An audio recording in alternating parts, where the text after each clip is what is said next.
foreign experts take. We're joined by Bohl. He's a senior Middle East and North Africa analyst at RANE.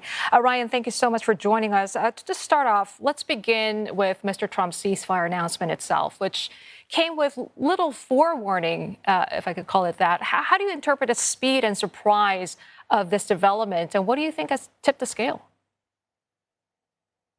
Well, I think that both Israel and Iran were already reaching their natural limits, both militarily and politically, for continuing this conflict.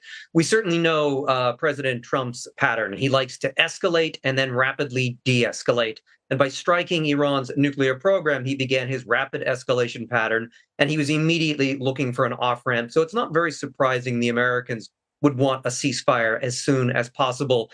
But when we look at the Israeli perspective, in all likelihood, they are running out of both air defense munitions to keep shooting down Iranian missiles, and they're running out of easy Iranian targets that are worth the risk and the expense of this extended air campaign that they began.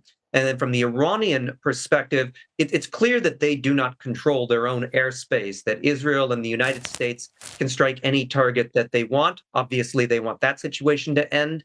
And then there is the open question as what do their stockpiles of missiles look like? The Iranians certainly are running low on some of their more advanced systems, and they don't want this to be the be-all, end-all regional conflict that many have long feared. So it makes sense that there would be a ceasefire eventually. It is a little surprising at how quickly after the attack on Qatar that Iran and Israel are now moving into that position. But I think that we were already looking at a definitive timeline of how long two neighbors that don't share a land border can continue to exchange blows.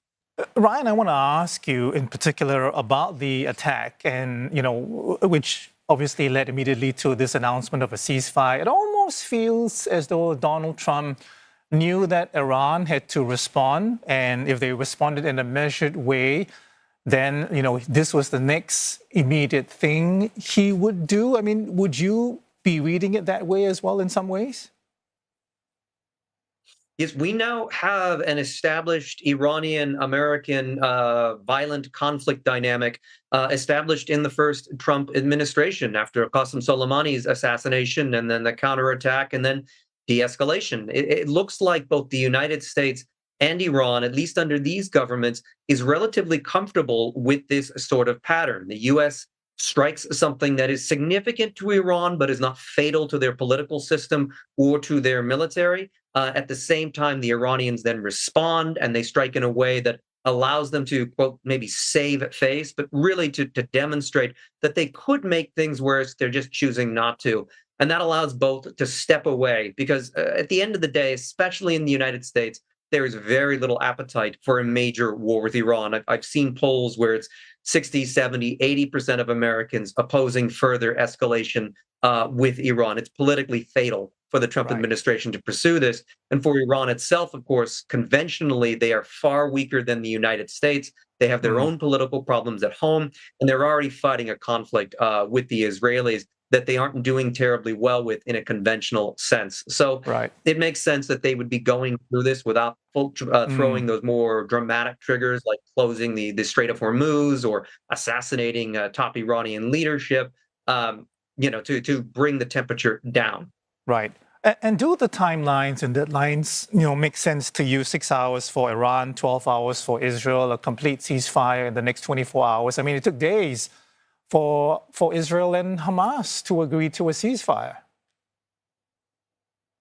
Well, I think that it is easier to turn on a ceasefire from this for this conflict, at least geographically. Again, they have to strike each other at a distance. That takes preparation time. So Israel just needs to call off its flights and Iran needs to stop launching its missiles. And other than aircraft and missiles already in the air, that really would be the end of it. I do, of course, have a question on the timeline as to whether or not the Iranians would accept that perhaps Israel gets in the last blows. Iran could attempt to carry out strikes past the deadline to showcase that they were the final, final aggressor or the final actor in this particular conflict. But other than that, I do expect that both sides will eventually agree to this ceasefire. But in the long term, I expect it to be unstable. The Israelis have now showcased that they can enter Iranian airspace at will. The Iranians have now demonstrated that their deterrence is not nearly as strong as many had assumed prior to this conflict. So that is a recipe for the Israelis to once more enter Iranian airspace in the future and strike targets of opportunity, particularly if the Iranians attempt to rebuild their nuclear program. Ryan, given the scale of recent strikes and the fragility of the region, just looking ahead a little, what are the key risks to this truce or ceasefire collapsing? What would need to happen for it to evolve into a longer-term resolution?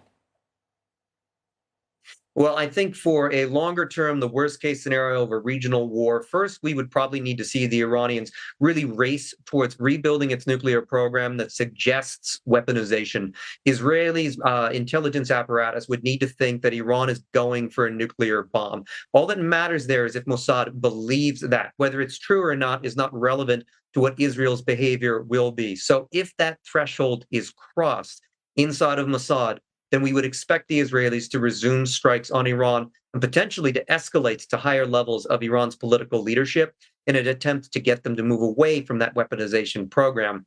The other ways that this could go sideways is that the Iranians, of course, I suspect the politics of rage are ruling the moment, particularly amongst hardliners in the IRGC and in the National Security Council. They certainly want revenge. They don't want a war with the United States, at least not an overt war, but they will be looking for covert, asymmetric, and cyber retaliation against both the Israelis and the United States. And any of those operations could trigger further escalation from the United States if either those operations cause significant economic damage, say by destroying or disabling tankers in the Strait of Hormuz, or if they cause casualties amongst American citizens and soldiers in something like a suicide bombing operation or some sort of cyber operation that ends up being fatal.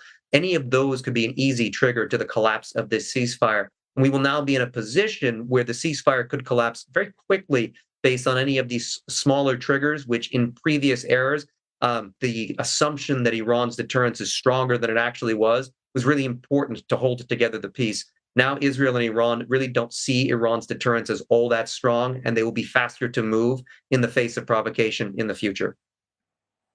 All right, Ryan, lots of potential for peace, but also lots of potential for conflict, if you like. We leave it there. Thank you so much for your time this morning. Ryan Bohl is Senior Middle East and North Africa Analyst at RANE.